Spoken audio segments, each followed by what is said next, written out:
Catherine the Great, or Empress Catherine II, was the Empress of Russia for 34 years, being the longest reigning female in Russian history.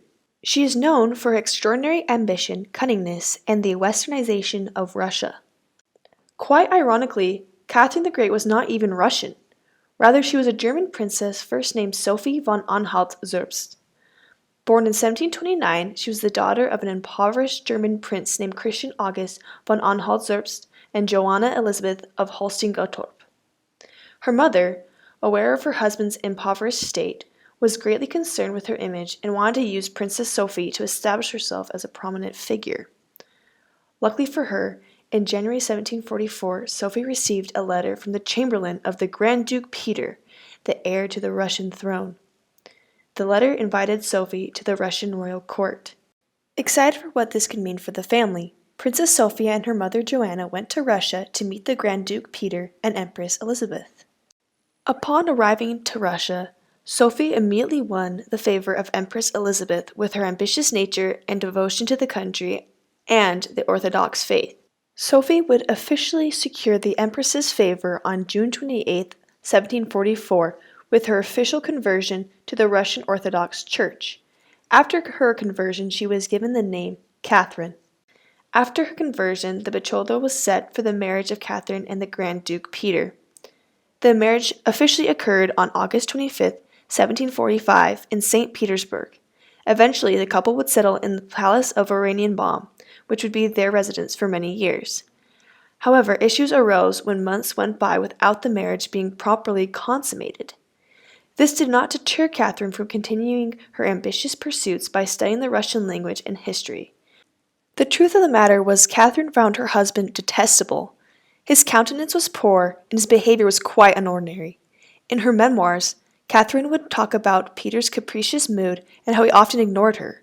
There are also multiple accounts of Peter playing with toy soldiers to fulfill his power-hungry desires. Eventually, Catherine gave birth to her son Paul I in 1754, but it is somewhat unknown if the child belonged to Peter III or one of Catherine's many lovers, Sergei Saltykov. Throughout the years before Catherine's reign, the relationship between the two began to deteriorate. Both Catherine and Peter had relationships on the side and somewhat viewed the other as contemptible. On January 5, 1762, Empress Elizabeth passed away and Peter ascended to the throne, officially becoming Emperor Peter III. As mentioned earlier, Peter's capricious and disrespectful behavior diminished his reputation with the Russian people, while distinguishing Catherine, his wife, as the more reputable ruler. He also made 3 major mistakes. The first mistake was he made peace with Frederick II of Prussia, thus forgetting the hardships Russians had just faced in the 7 Years' War. This very much antagonized the Russian people and showed his loyalty to Germany over the Russians. He was, in fact, the son of Charles Frederick, the Duke of Holstein-Gottorp, of German descent. His second major mistake was how he showed contempt towards the Eastern Orthodox Church, and he showed his belief in Lutheranism instead. This apostasy outraged the pious Russians of the faith, further alienating himself from the people. His final mistake was always trying to embarrass Catherine in court, further showing his poor behavior. Unfortunately for him, these major mistakes allowed Catherine to assemble a group of conspirators who were all committed to removing Peter from the throne. Catherine had made a decisive alliance with the military along with prominent figures including Nikita Panin, Princess Stashkova, and Alexei and Grigory Orlov, Grigory being one of her notorious lovers. With the military on board, Catherine and her conspirators were able to lead a successful coup and overthrow Peter III on July 9, 1762. As such, Peter was exiled after only ruling for 6 months. Only days later would he die a mysterious death. With Peter III finally out of the picture, Catherine officially was crowned Empress of Russia at the Assumption Cathedral in Moscow on September 22, 1762. The crown she was giving, in fact, would be used for all future emperors, exemplifying the impact that she had on Russia. The beginning of Catherine's rule was a time of great uneasiness for her. Not only was there skepticism surrounding her assumption to the throne, but she was not even of Russian descent. For this reason, Catherine focused all of her efforts on building up her reputation with her subjects and the rest of Western Europe. She did not want to be known merely as the usurper in Russia who killed her husband. In 1763, she elected Nikita Panin to be her foreign minister in charge of Russian affairs, a decision that would greatly impact her ruling. The traditional enemies of Russia included Poland, Sweden, the Ottoman Empire, and during the time of her ascendancy, the Prussians.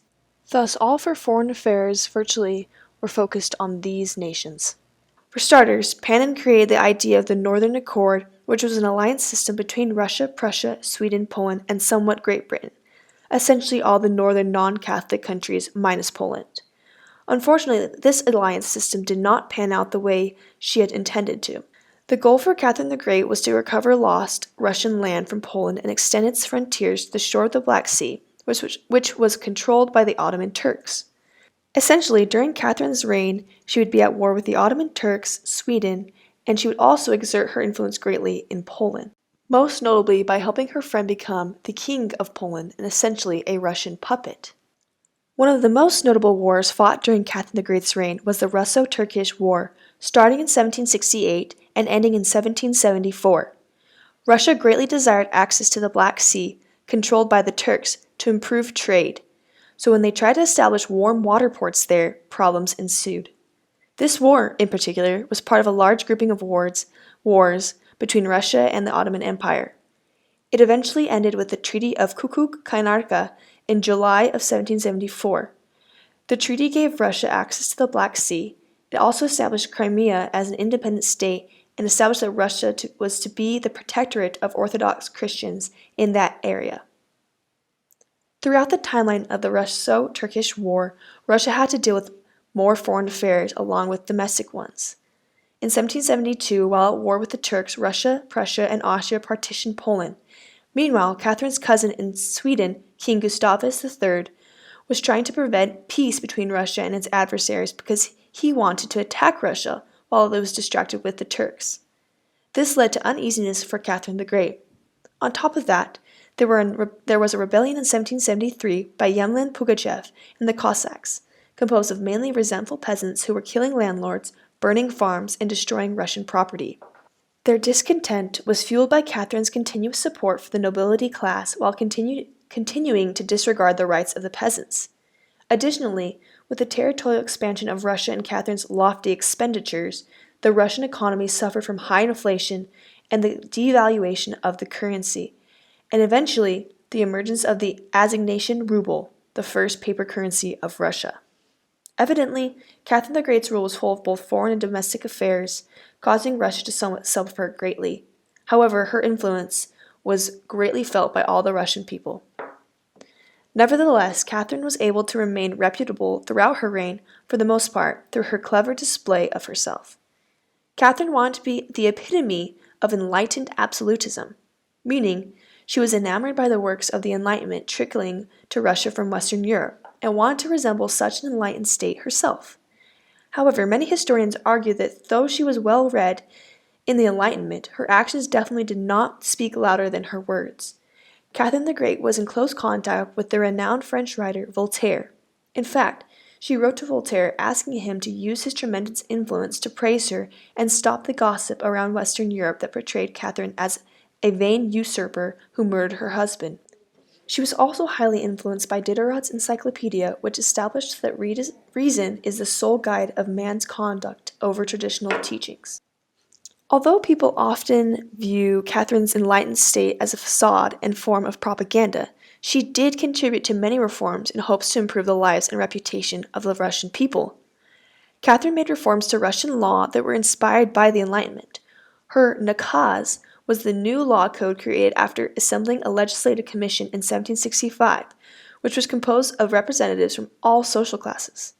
Prior to this reform, Russia's laws were chaotic, with no central registry and little understanding of what the laws even were. Catherine drew from the ideas of Montesquieu and Beccaria, essentially copying their works verbatim. Within the law code, there were ideas of political freedom and equality, but Catherine made it clear that the sovereign was still absolute. Nevertheless, the work was inspired by the ideas of Western Europe, which was previously foreign to Russia. Catherine was also a real patroness of the arts and sciences. In 1764, Catherine had her Hermitage Museum built in order to store vast paintings, sculptures, and writing collections. Just a year later, in 1765, she commissioned the Free Economic Society, which was established to share ideas and innovations. Additionally, she helped make education in Russia much more fashionable during her reign, and in 1786, she issued a decree that set up a new system of schools throughout the country. In fact, in 1764, Catherine passed a decree to establish the Smolny Institute in St. Petersburg, the first educational establishment for women in Russia. Although illiteracy remained alarmingly high, Catherine the Great provided an impetus for the improvement of education in Russia. Catherine the Great was also fascinated with theater and writing. She herself wrote multiple plays and promoted theatrical performances in Russia. For this reason, St. Petersburg became a home to a rich variety of theatrical performances, rivaling even the theaters in Western Europe. However, the creativity in these plays were somewhat stifled by the censorship employed by Catherine the Great. Unfortunately, the ambitious empress passed away on November 17, 1796, from a stroke. Her legacy and impressive narrative, however, lived on. Catherine II was given the name Catherine the Great from her inspiring rule. Not only did she contribute to the westernization of Russia, she expanded the empire by adding around 200,000 square miles of territory, establishing Russia as one of the dominant forces in Europe. She changed the map of Europe as well during her reign by diminishing Sweden in the north and defeating the Ottoman Turks in the south, while also affecting Central Europe through her partition of Poland. Domestically, Catherine helped create national pride in Russia through her reforms in education, law, society, and being a patroness of the arts and sciences. Her reign was definitely one that was great. From a mere German princess to the longest ruling female empress in Russian history, Catherine the Great was an extraordinary ruler worthy of anyone's attention. Long live Catherine the Great, and thanks for watching.